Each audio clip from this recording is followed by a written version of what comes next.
I'm sorry for what happened. I'm sorry.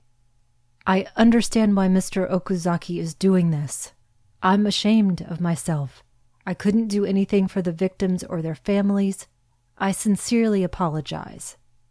You were my squad leader.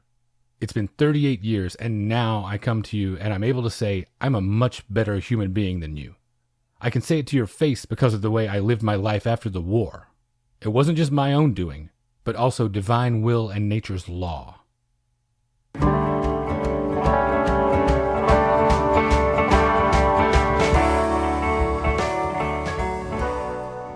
Welcome to the Magic Lantern Podcast, an ongoing informal discussion of the films we love and the things we love about them. I am Erica Long.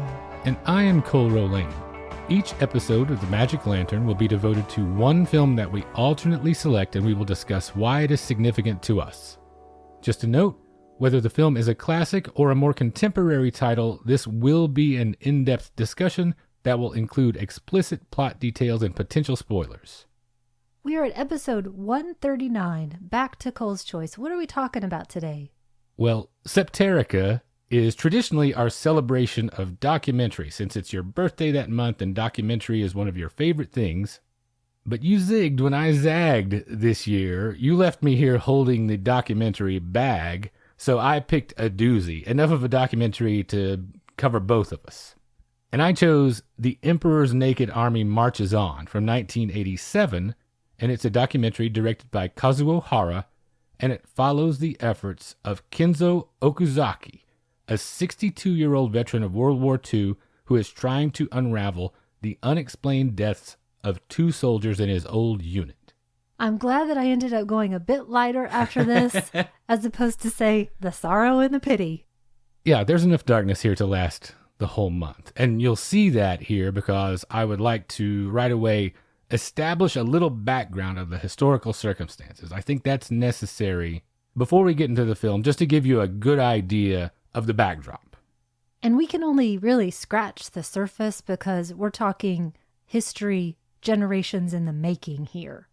But just to give you something to work off of, Japan's campaign in World War II in New Guinea, it lasted from 1942, early January 1942, until the Japanese surrender in 1945.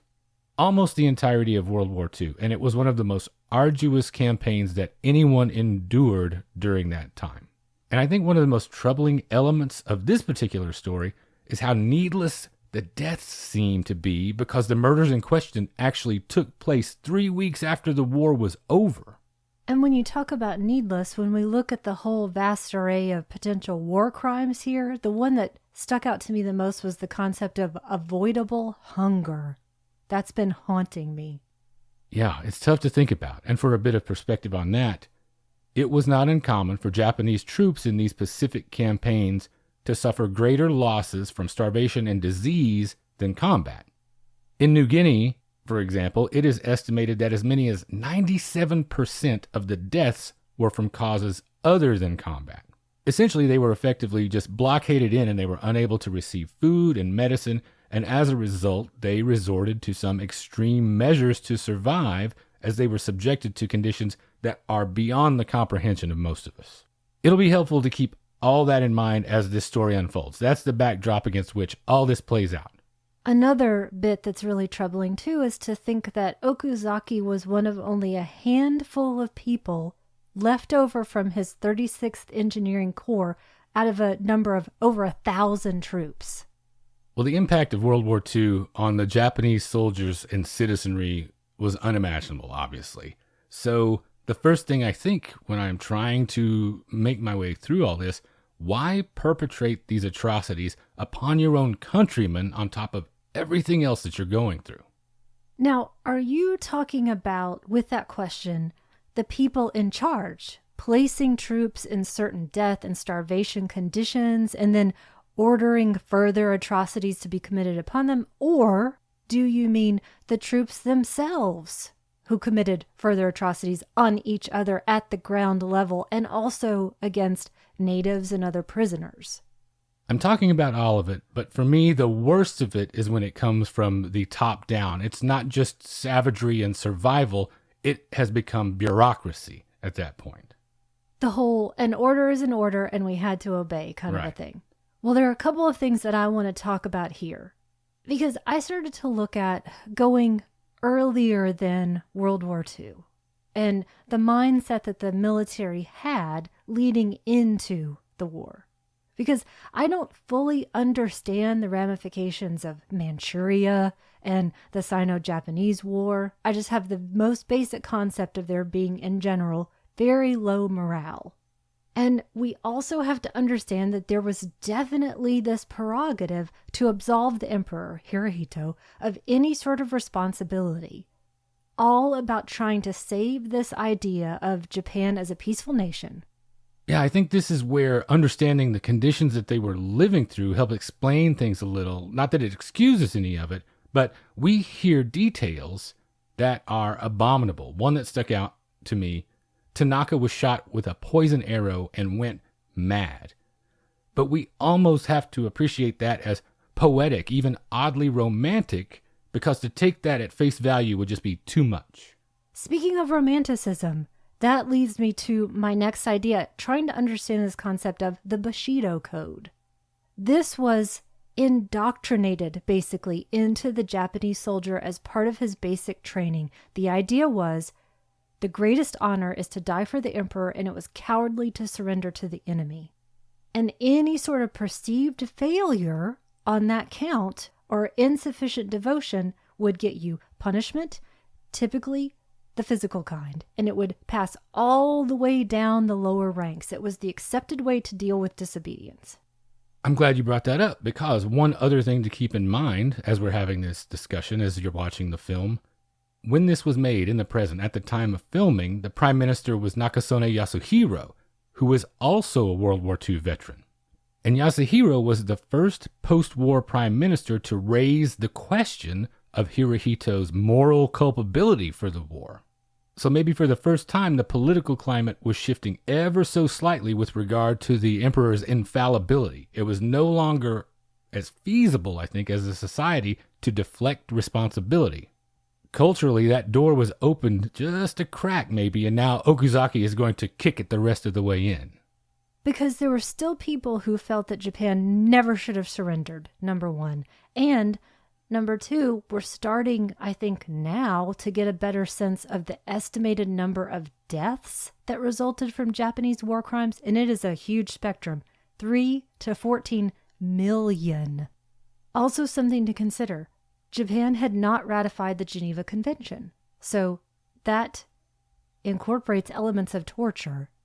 So it's a problematic time.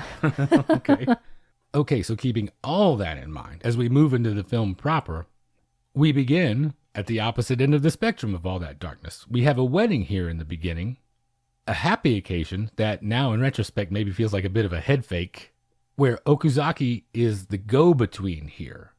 And I go into this assuming that that is a position that would be occupied by a respected, venerated elder, probably, and then he begins to deliver his speech. It is a very political speech to be giving at an occasion like this, it seems like.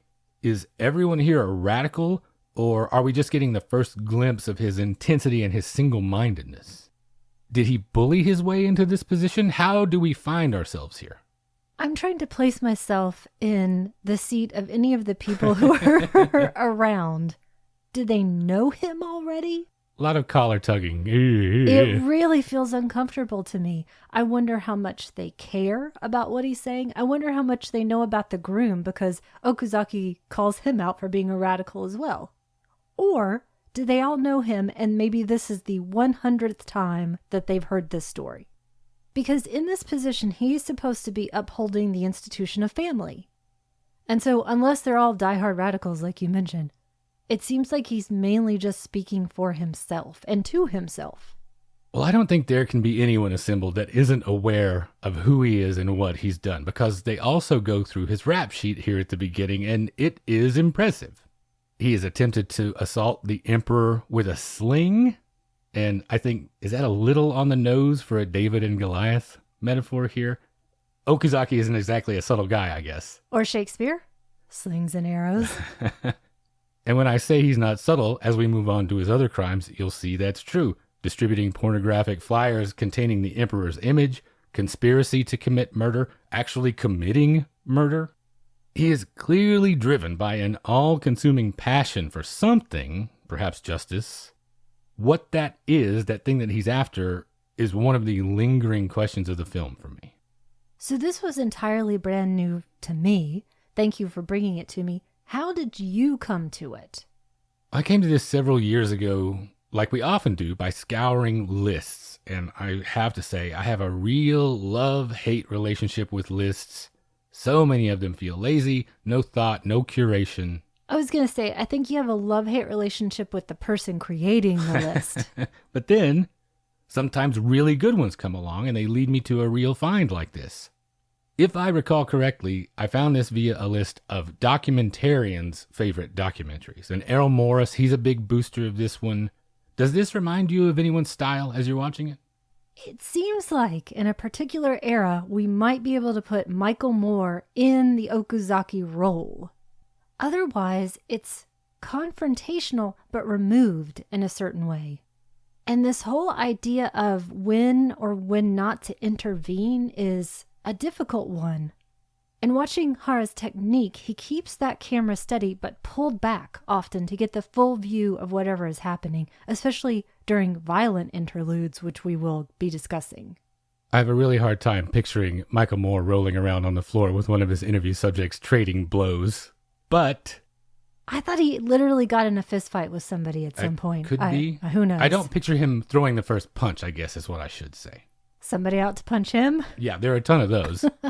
For me, it had a bit of a less blank feel at the beginning, but that was only to start with as we are establishing his eccentricities, let's say.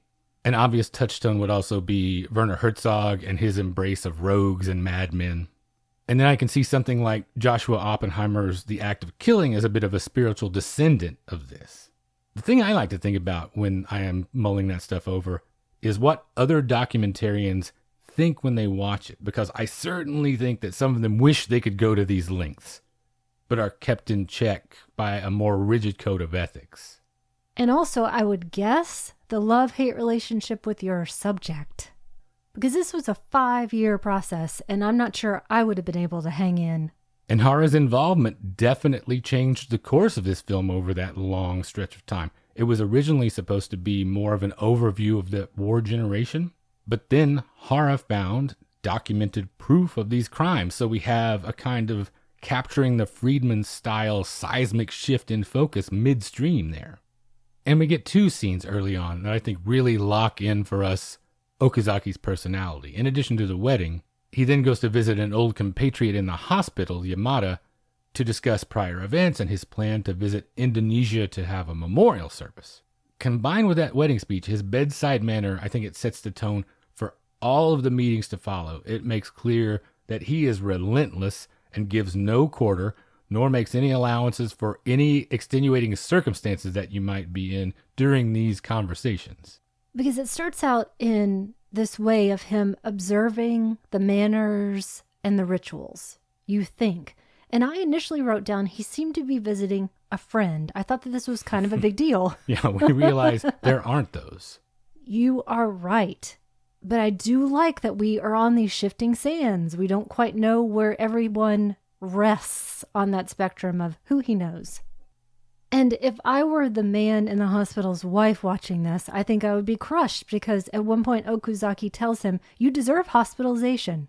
You deserve no peace in your life because of your actions. This man is in bed. He looks like he may have had a stroke. I mean, it looks very serious. He looks at death's door. But at the same time, we don't know who we're looking at. War criminal? Innocent bystander? Who knows? I think in Okazaki's world, there is no such thing as an innocent bystander. As I was wondering, can that person be, for example, a war criminal and still be his friend somehow? I don't know. I didn't know at that point. We soon realize, though, this is the only thing he thinks about. There isn't a moment when he is not broadcasting his message. His car certainly draws attention. He paints these political messages all over his home and his car. He is covering every inch of every exposed surface with his propaganda. And when you say broadcast, he is literally broadcasting. Bullhorn system, Everywhere he travels, he speaks about what has happened, calling out Hirohito all the time. I don't know if it was the same for you, but I related to these signs a great deal. You see this type of thing all over Oklahoma and Texas. I saw it a ton growing up in rural areas. And when I saw it, it was usually multiple signs along the property line, and it was typically one of two things: religious nuttery proclaiming the end times were coming, or more like this, someone nursing a very specific grudge or protesting a specific event, often to do with a conflict with the government over their land or taxes or the like. One specific example that I will always carry with me was in Perry, Oklahoma. It was a small town just outside of Stillwater where I went to college at Oklahoma State. And there was a guy named David Nemechek who had dozens of these, maybe hundreds over the years. We would routinely drive out there to see what he'd added recently. And there were all these hand-painted signs, and this went on for 40 years, with the background and text colors alternating every couple of words in this crazy quilt pattern. And they were a litany of complaints about Noble County, which is where Perry was, and it included things like accusations of ethnic cleansing and killing his cattle, and almost every one of them ended the same way, with a big Y. W-H-Y, not the letter Y, but Y. And I have to admit, one thing that I didn't think while I was reading those signs is, here's someone who has a legitimate complaint and is going about resolving it properly. So your assumption is this guy's maybe a loon? Maybe, yeah. And I wonder now, though, after having seen this, what I would think of it if I had just encountered it today. If he had a point, but just lost it somewhere along the line because he felt he wasn't being listened to or that he had no other recourse.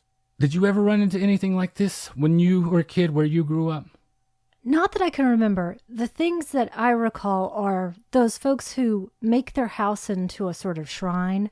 There seems to be one in every smaller community, specifically religious purposes. I know that there was one that was dedicated to the Virgin Mary, basically, so every surface was covered in something like that. What I think about now, which seems to be a little bit more of a modern invention, are using billboards to call for justice or to call out a specific person in law enforcement, for example, or to use in missing person cases. You make me think I should just get a billboard for fun. It can't be that expensive, right? It's thousands of dollars. Yeah, still, it'll be a good time. Okay. When we have a few $1,000s, that sounds fine. What I did come into contact with is what I feel like is a bit of an offshoot of this sort of person. When I worked in the state law library, there were people who were very definitely nursing grudges against the government. So this was open to the public, the only place that they could go to try to get some sort of recourse for representing themselves, which they always did in court. My sister worked at the county clerk's office here as well, and it was a parade of, I need to make copies of this because I am suing everyone. Absolutely. And I will say that 9 times out of 10, my assumption was this person is a loon. I do remember one guy, though, who was very definitely a loon. And I could see that germ based on his war experience when at some point he was not crazy, that something really did happen, but it has evolved over time into something that no one can reasonably answer or deal with. But he's just going to keep going.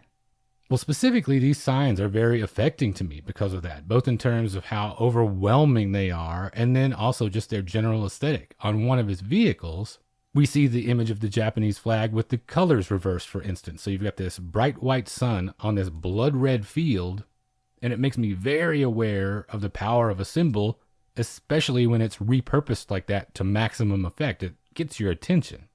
I also found myself wondering at this point if this was ever in danger of being censored or shut down, not because of anything transgressive that the film crew was doing necessarily, but more because Okuzaki had a long history of being dangerous, even homicidal. And incarcerated multiple times for many years. And it seems like he's definitely an embarrassment to officials. He is a very public dissident with a capital D. He unceasingly speaks truth to power. He seems completely fearless, but the way he manifests that, is it admirable, do you think? Well, the part that seems less admirable to me is his divine calling, which that's what he calls it. Those are his terms. To me, that makes him an instrument that in its own way absolves him of consequences for his violence, even though he says that's not the case. And his truth then comes with him being God, judge, executioner as well. But if we go back to these multiple interactions with police, on the surface, they're very calm in a way that surprised me. It seems like, especially at that moment where he is in traffic, they don't seem to have much power to do anything other than knock on his car window, create sort of a semi-blockade. Do you think that's because of the presence of a camera crew, though? If that wasn't there, would it be a different story?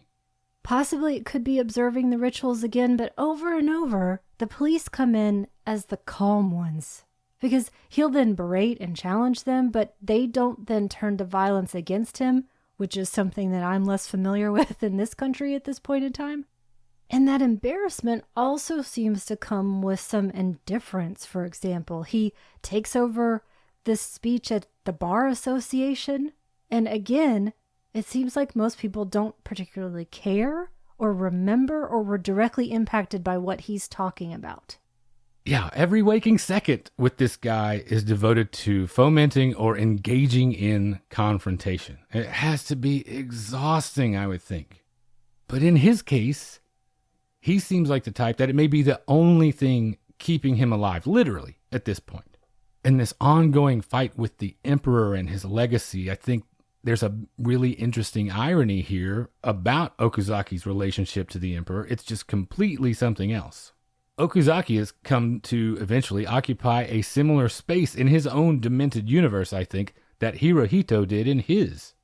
And then also, along with everything else, traditionally, we're usually pulling for the dogged detective as he roots out corruption and exposes misdeeds that actually qualify as war crimes. But once Okuzaki begins to visit these former soldiers and interrogate them and more, we have to ask multiple times, is this the way? In a nutshell, it's that fine line of he has a point, and that point has driven him insane. The admirable part for me, I guess, what it comes back to there, is that he never wavers in terms of the courage of his convictions. For example, he has completely refused himself the comfort of pushing these memories down into the recesses of his own psyche the way everyone else seems to have. That's maybe the most relatable thing about him to me. How do you let something that grave just go? What is our responsibility as viewers or bystanders, much less participants in something like this? Well, I think that question comes into really poignant relief when we see him visiting a dead soldier's mother in Hiroshima. That soldier died of starvation. We see the grave that she made for him, and then she sings this amazing mother's song of lament. It's incredibly affecting. And so this is a person directly affected by what he has been talking about. So she is the one that needs some sort of answer. Well, I'm glad you said that word, because that is what we're after. We begin to seek the answer to all these questions in earnest when Okuzaki sits down for these meetings with these former soldiers. Sergeant Takami, he's one of the first that Okuzaki visits. He says that their commander shot his men. But Takami says he wasn't an eyewitness. No one wants to go on record as Okuzaki's eyewitness for the atrocities that he keeps bringing up. And we continually hear what you referred to, this old saw that it was an order, but we know very well that some things, calling it your job doesn't make it right. And Okuzaki, he obviously doesn't fear the consequences of lashing out at what would be deemed his superiors. He operates completely outside of any hierarchy, aside from the one he perceives as gods, in which I imagine he sees himself as a sort of avenger, exempt from the usual social restrictions, and all he has to worry about is staying healthy so he can just do more of this. Well, I don't know about you, but I started to feel like I was watching congressional hearings almost. These interviews, if you can call them that, these interrogations, they start out the same way. Even while someone is crying, they are lying. And it's the don't dig up the past. I didn't see it. I heard about it. Well, I wasn't there. Okay, I was there. And then on and on and on. And it's the same thing as he is continually upping the ante. He visits a soldier named Yukio Seo next. Some of these men, they're nearing 70. But that does not stop Okuzaki in this case from literally physically attacking this man. And all of these, he just shows up at their house or place of work. He wasn't invited. He didn't call ahead. It's a shock when this happens, but should it be, I guess, in retrospect? Because it's been made clear who he is and what he's capable of, and that he won't be put off. I shot at the Emperor. What do you think I'm going to do to you? You're no one. At first, Seo, he seems guilty only of the crime of just wanting to forget about it, which is infuriating enough to Okuzaki. But I wonder, did you have any gut reaction initially to Seo's denials? How did you size him up? I didn't believe any of these guys. Again, because you can't say one thing and then cry while you're saying it. And because that refrain is the same for all of them. Well, I have to admit, the first time I saw this, Seo's denials were convincing to me because of the specific way he frames them. He doesn't talk about the war crimes. His diversion was effective to me because of this approach of, I don't even remember you. I believed in that moment that he doesn't know him, but then obviously there's more to the evasion. Because that could be true 40 years later. You wouldn't fault him for not remembering things or people. Right. But it turns out he's an executioner. Yeah, because then you finally understand how could you ever forget something like this unless you're a literal psychopath. Yeah, I wouldn't be much of an investigator, I guess. Or maybe that it's just I don't have the same motivation for tenacity that Okuzaki has. Well, speaking of, it finally made me get for the first time this thing that we see on procedurals or true crime shows. I could never understand before why the police seem to ask the same questions over and over, maybe slightly adjusted or literally the same questions. But then I think about the show Homicide and that whole idea of once you get someone in the box, you close down all their options. So what comes from the same question over and over again suddenly gets the answer, it was an order. I'm glad you mentioned the significance of also that repeated deflection, we shouldn't dig up the past. Okuzaki is not dissuaded whatsoever by this simple-minded and I think often self-serving and disingenuous plea. Again, with the admirable facets of this, at the very least, Okuzaki, he lives by his tenet of accepting responsibility for one's actions. Or at least he does now, because on multiple occasions, he also offers to call the police to the scene himself. He is willing to accept whatever comes with that. Now, do you feel like that's a bit of a bluff element too? Is he playing on some cultural predisposition to avoid this kind of public display or uproar? I think he's less canny than dogged, I would say. I also think back to that moment where he almost casually says that he is going to Kobe prison to measure the cell because he's going to recreate it in his house. At this point, he's already been to jail several times and spent a long time there.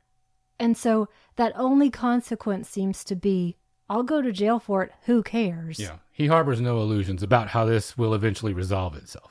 So I don't think that there's this big love of life that he's fostering or doing anything for anybody other than the people in the past, essentially. He's got no other responsibility to anyone currently living.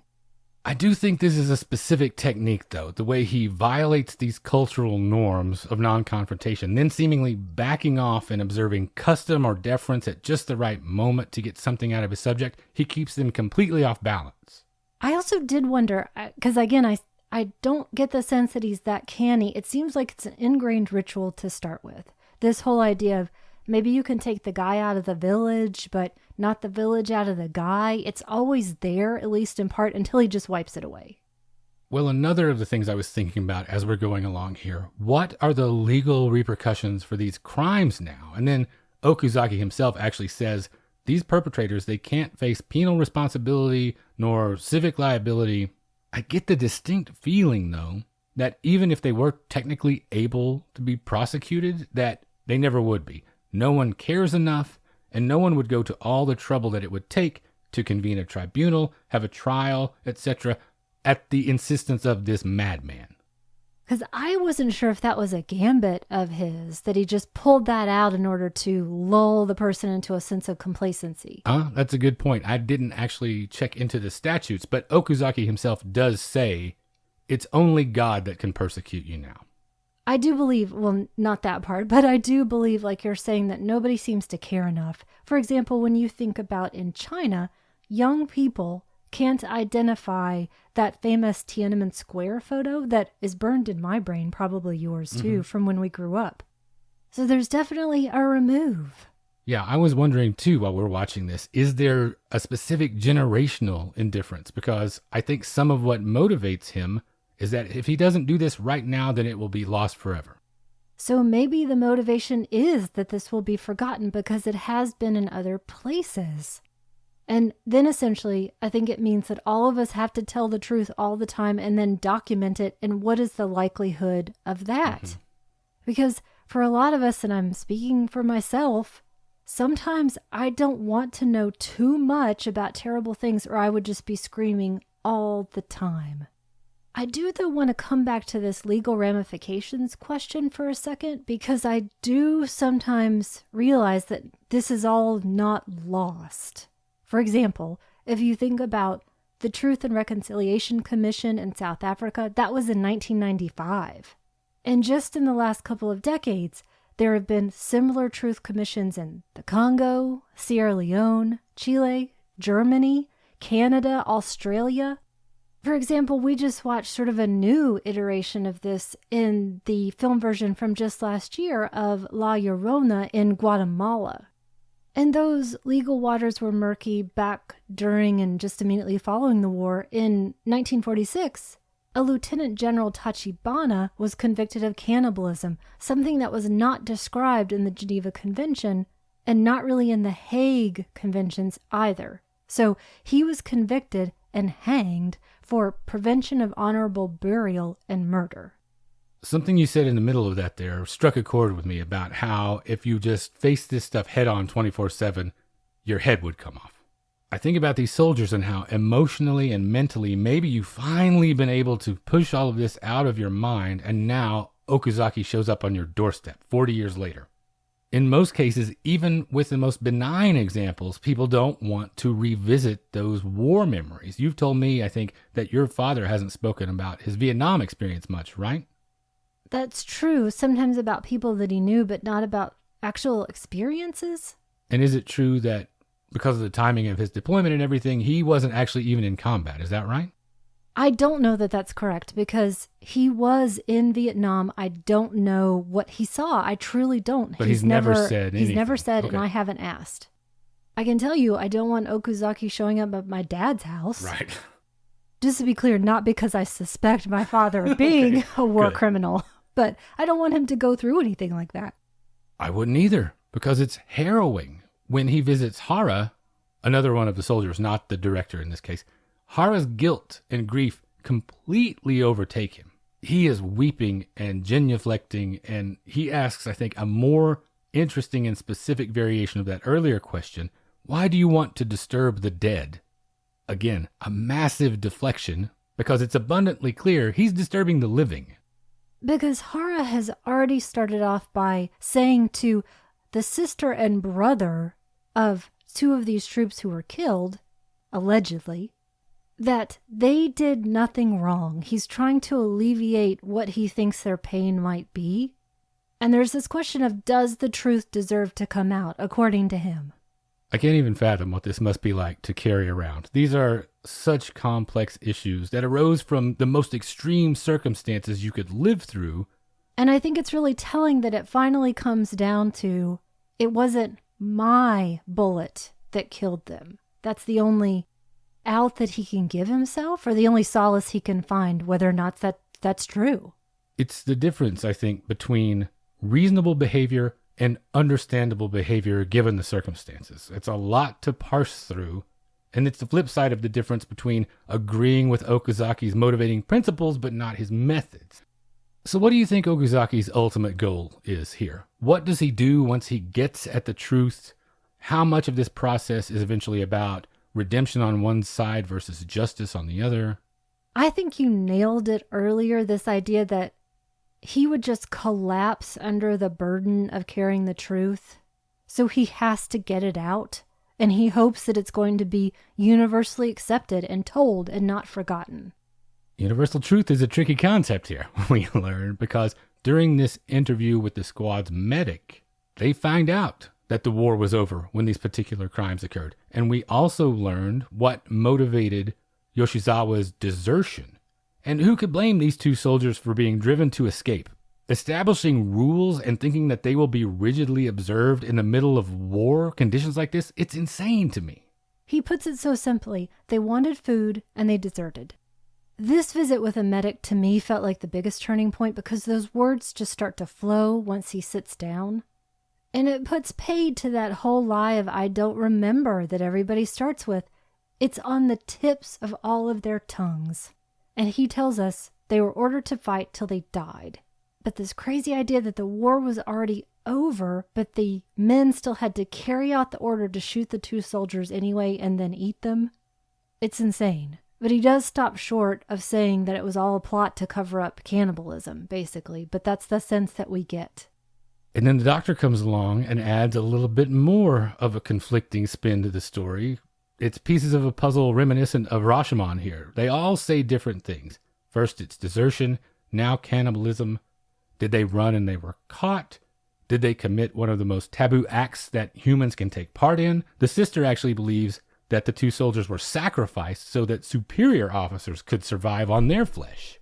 Absolutely, and that's backed up with other stories. Yeah, there is literally no shortage of documentation of Japanese soldiers in the Pacific Theater turning to cannibalism, often systematically and at the direction of officers. And there's even taboo within that. They weren't supposed to eat other Japanese, but they did. And there were these natives that they called black pigs. Unfortunately, it was supposed to be targeted against them, but they also turned to other Allied soldiers and ate them. And I think it's telling then after that we learned that the sister and brother never went out with him again on these interrogations and were left to decide why. Did they feel that they learned the truth in that moment? Was it too exhausting? Did they just not want to go about it his way? I think it's two things. One, I couldn't blame them if they just didn't want to hear any more. And two, I think they got enough of the story that they felt that their siblings were exonerated somehow. But stopping short of making the truth known to all, is there something to be said for that? Who's left? It only matters to them. It only matters to the family, I think. Which is a crucial point of what happens next, because then Okuzaki, he actually recruits imposters of family members for this inevitable showdown with the squad leader, Koshimizu. Then I have to go back on my whole, he's not canny. This is a canny move. When I first saw this, I thought for all the world that what we were actually going to see was him kill Koshimizu on screen. And it turns out that I was right to have that feeling in my gut, because that was his plan. And I pictured in my mind's eye happening at that very juncture during this meeting when Koshimizu confirms that cannibalism was the charge, not desertion. But they're splitting hairs even then, as if there are degrees to these things. I can see in Okuzaki's mind, I've had enough of this. I thought it might happen when he says, you ordered us to sing before we could eat. As if it was possible for them to be dehumanized anymore. He is just grinding that boot heel in. I keep coming back to this idea, and you started to introduce it a little bit. You made me think of it. Why is Okuzaki not just turned away? Why does no one just say, no, you can't come in here. I'm closing the door. Leave. I still think, again, it comes back to ritual and manners. Or maybe no one could believe for a moment that a person would just show up and start demanding answers to these things. For it to be there, though, to me, it's saying something larger about the culture. Well, what do you think he ultimately achieved? Because consoling the souls of the victims, getting the emperor to accept responsibility, the public has to know the truth to prevent war. These are his stated aims. How close did he get? I think on the one hand, the film attracts the people that it's supposed to. Those people who want to know what happened. Maybe he inspires one person every time it's shown to keep putting the truth forward. I do think little by little with this film and everyone else's actions, we do as a society learn more of the truth. But I don't think war will ever be prevented. Right. Obviously not. One of the most fascinating things to me about this is lexicon. This is a sterling example of the need to define our terms come to an agreement as to what those things mean and the subjectivity of all of that. We understand these words he's using: honor, truth, responsibility. Where it gets tricky, and the reason I keep coming back to it, and I think it holds up to multiple viewings, is navigating this gap between his definition of those things and ours. And then he starts making his way back through the interviews that he's done already. He returns to Seo now that he knows he was an executioner. And you brought this up. It might be legitimately hard to remember details now. Or would it? I think, like you say, if I ever had to be a member of a hastily assembled firing squad, I don't think I would ever forget that. But, on the other hand, the entire experience that they went through in New Guinea was horrifying nonstop. This instance might just be one of dozens or hundreds of grim moments that you endured while you were weak or sick or starving, so it might just be one big nightmarish blur. Then he makes his way back to Takami, who is the first one I think that truly acknowledges his role in all of this and apologizes. That's the opening scene that we did. Again, this sequence, it illuminates more about Okuzaki than anything else. He is not interested in justice, seemingly at this point. His primary motivation for this return trip is the revenge of asserting his moral superiority. Nothing healing is achieved by any of this. Well, and speaking of not healed, he comes back to Yamada out of the hospital in his home, and he finally tells the truth. I'm so affected by this because he's speaking not to Okuzaki specifically, but to who he believes to be one of the family members. And he says he's written a book about this, though he does dissemble a bit in the book. He talked about when food supplies ran low, they resorted to eating grass. Not going all the way with the story here. Of all the men that he visited, does Yamada overall make the most sense in his response to you? And if that's the case, was there also anyone else that was notable in that regard for you? Sense in terms of the way he tells the story seems like, I'm getting the whole picture here. That they didn't cannibalize as many of the indigenous people because they were too quick. And the things that he did, becoming a tracker in order to stay alive, a guide, that does make sense for me. Well, I think Yamada is obviously the most up to the task of this confrontation, not physically maybe, but in every other way. So Okuzaki, he has to pull out all of his rhetorical stops here. He uses this logic trap of how we're all being punished. He's cajoling Yamada with the idea that talking about it makes the sacrifice meaningful. His experience is invaluable. Okuzaki even offers up his own confession. Do you think any of this is legitimate when it's happening, or is it all just more clever interrogation techniques? I'm going to make the bold prediction that you're going to say both. No. Okay, I think I'm not, because it seemed like the way that it came out of Yamada, it seemed like it was just time. And maybe he was just so tired because, again, I don't feel like he directs it directly to Okuzaki.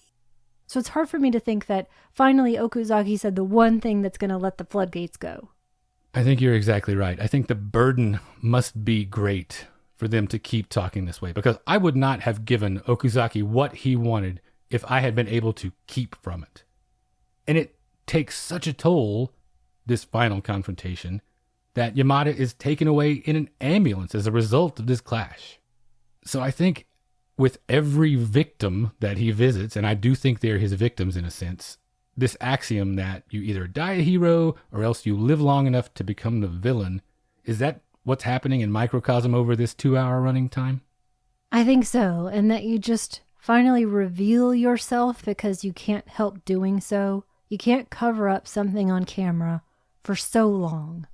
Yeah, Okuzaki is a righteous but completely appalling figure to me. And his overriding anger just demolishes every bit of goodwill that might be generated otherwise. He does make us confront the troubling truth, though, that violence produces results sometimes, whether we like it or not. In these instances, if you want answers, you have to accept that the method by which they will be gained is effective, but corrosive and compromising to your soul. And that's for all involved. And then deception, it produces results too, like we said. If a police investigation employed those techniques, any case like this would be likely to be completely thrown out of court immediately. No, isn't it an actual law that's been upheld that they can lie in the course of an interrogation? They can, but imagine during that interrogation, the police bring people into the room that they've hired to pose as concerned relevant parties. That's completely absurd. That's on Columbo, I think. Or 1950s LA, probably. That was something that happened. 1950s LA, you're not going to go to all that trouble if you've got a phone book and a rubber hose. True. And then one nice little grace note, I think. Well, nice being subjective, but his wife being hit by the shoe, I think, is a really effective, accidental, but undeniable metaphor for the collateral damage that Okuzaki leaves in his wake in this relentless mad pursuit. By the way, I am not going to be the wife in your story like that. When I paint that first sign... Bye-bye.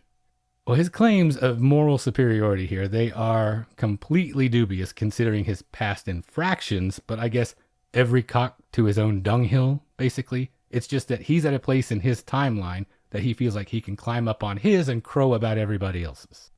But let's say again, they were executioners and they were criminals. And speaking of interesting little tidbits as we're wrapping this up, that gut feeling that I mentioned earlier turns out to be even more valid because Okuzaki returns off screen and shoots Koshimizu's son. He simply doesn't see the irony of this campaign of violence that he has embarked upon. I feel like there's no other way this could have ended when I think about it. And didn't he tell Hara to begin with that he was contemplating murder? And Hara had to think about it, whether he wanted to keep going with the project? Yeah, it was complete unmanageable chaos. And yet somehow, shout out to the editor, Jun Nabeshima, because he took all of that instability and somehow fashioned it into a compelling, complete narrative. So have we covered why you chose this? Most of one big reason, yes. I chose it for two reasons, though. The one we've covered, I think, in great detail. Okuzaki is obviously a completely compelling figure. You cannot take your eyes off this guy, even though he is repellent. But two, the other big part of this that we haven't addressed as much, it's all of the questions that it raises about the documentary form. It's so hard to adequately synopsize and accurately describe this thing. Is it investigative journalism or personal crusade? What do you think is the aim or responsibility of the documentarians in this case? Are they helping to achieve some measure of justice, or are they just documenting a man in the grips of his obsession? Well, Hara is called out a couple of times for just standing by and watching and filming. And I think that non-intervention becomes its own side, and I'm not sure I'm on that side. He set out to make an action movie, and he did. So I think this was all for the drama, and it's a little bit scary, again, knowing that he knew of Okuzaki's murderous intent, but kept going. Troubling times, I'll say again.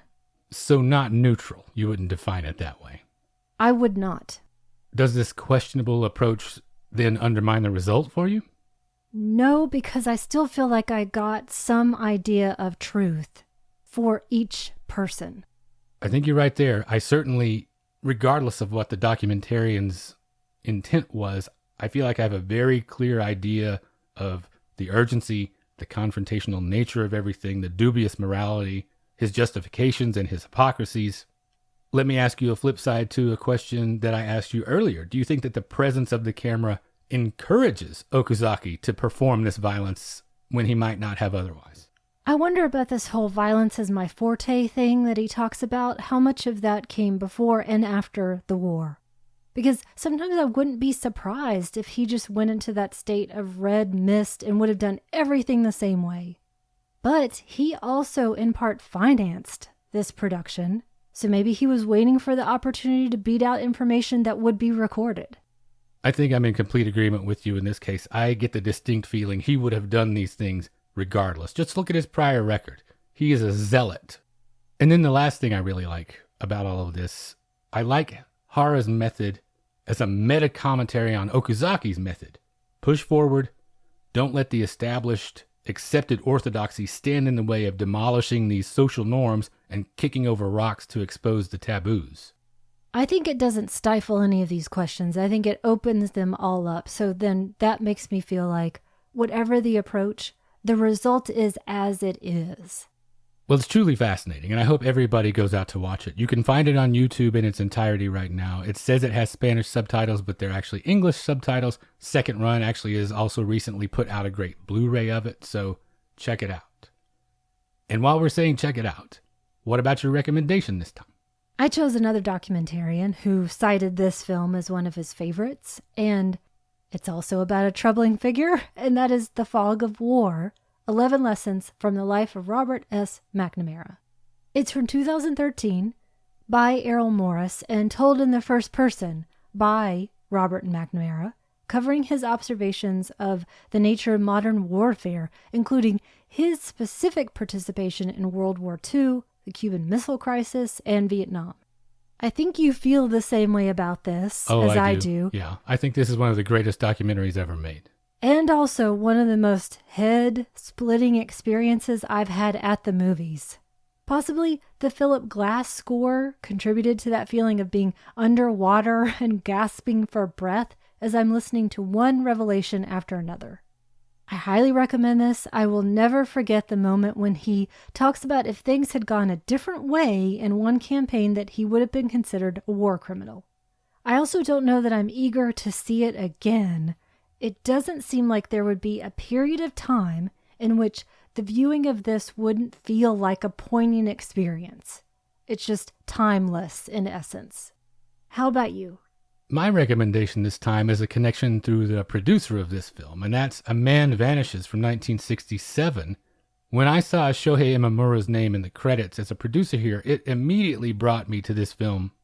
I'd already made the note earlier when I was jotting things down that I was getting similar feelings here from some of these interrogations, and that this film showed a deference to Imamura, I think, if not an actual obligation.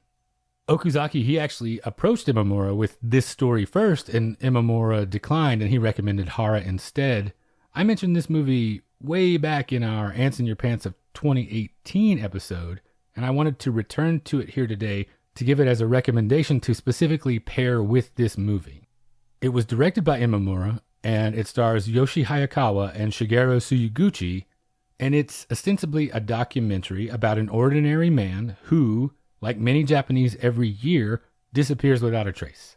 As it unwinds, though, we realize that there is much more to both the story and this documentary framework. There are a couple of parallels, I think, that are fun here, like employing actors as part of the investigative process, and then complex questions about the responsibility of the filmmaker in the documentary process.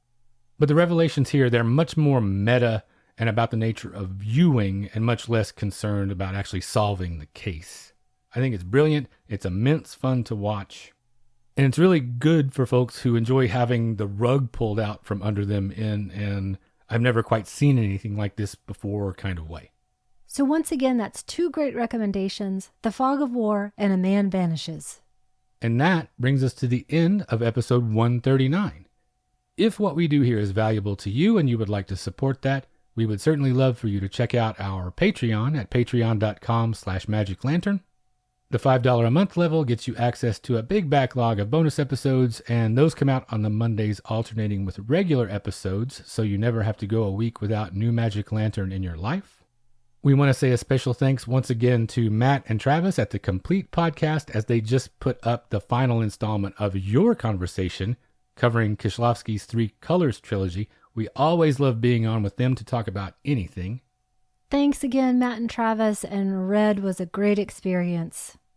So everybody check out all three, watch the movies, listen to the podcast, have fun. If you would just like to get in touch with us, you can reach us via email at magiclanternpodcast@gmail.com. We are on Instagram, Facebook, and YouTube. Just search for Magic Lantern Podcast on any of those platforms. We are on Twitter at Lantern_casts, and I just wanted to take a second to say thanks to everyone who has shared the show or given us feedback since last time. Laura Cannon at the Fatal Films Podcast, Matt Gasteyer, Mike Scharf, Spencer Seams at the We Cut Heads Podcast, Richard Sales, Jill Blake, and Derek Smith. If you're sharing the show or talking about us, please make sure to tag us so we can say thanks. We're on Apple Podcasts, Google Play, Stitcher Radio, Spotify, just about anywhere you get your podcast, you can find us. If you'd like to leave us a rating or review via any of those services, we would certainly appreciate that. And finally, you can find all of our episodes, including supplemental material, at the website magiclanternpodcast.com. And thank you for listening to the Magic Lantern Podcast.